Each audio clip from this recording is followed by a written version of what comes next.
পাশে যে পাহাড়টি দেখা যাচ্ছে একদম কাবার দিকে একটু সেজদার মতো উঁকি দিয়ে রয়েছে, এইটাই হলো সেই পাহাড়, এই পাহাড়ে কোরআন নাযিল হয়েছে। আল্লাহ রাসূল দীর্ঘ 6 মাস ধ্যানে মগ্ন ছিলেন।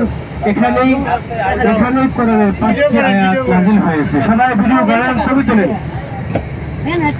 اقرأ باسم ربك الذي خلق خلق الإنسان من علق اقرأ وربك الأكرم الذي علم بالقلم علم الإنسان ما لم يعلم।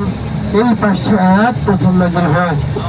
এই যে পাহাড় দেখতে পাচ্ছেন, এখনো দেখেন এত রোদের তাপ, তারপরে কত মানুষ উঠতেছে। ওই যে ছোট্ট ছোট্ট সাদা সাদা দেখা যায়, এরা বিশেষ করে পাকিস্তানিরা, এরা খুব শক্তিশালী, তারা এখনো ওদের মধ্যে উঠতেছে রয়েছে।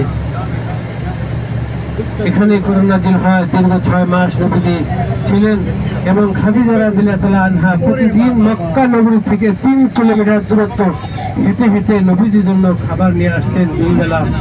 কত কষ্ট করে উঠছেন। এখন তো অনেক সুন্দর রেলিং, সিঁড়ি, তারপরেও আমাদের 1-1.5 ঘন্টা সময় লাগে। আর তখন কত কষ্ট করেছে। একদম উপরে ওঠার পরে আরো 20-30 ফিট নিচে নামতে হয়, যেখানে হেরা গুহা। একেবারে চিকন রাস্তা, মনে হয় কি যেতে পারবো না, মনে হয় পেটটা একদম ভেজে যাবে, আটকা পড়ে যাবে, কিন্তু চিকন মোড়া, সবাই ঢুকতে পারে। তারপরেই সেই স্থান যেখানে ধ্যানে মগ্ন ছিলেন, ছোট্ট একটি জায়গা, একজন অথবা সর্বোচ্চ 2 জন লোক সেখানে সেজদা দেওয়ার মতো স্থান।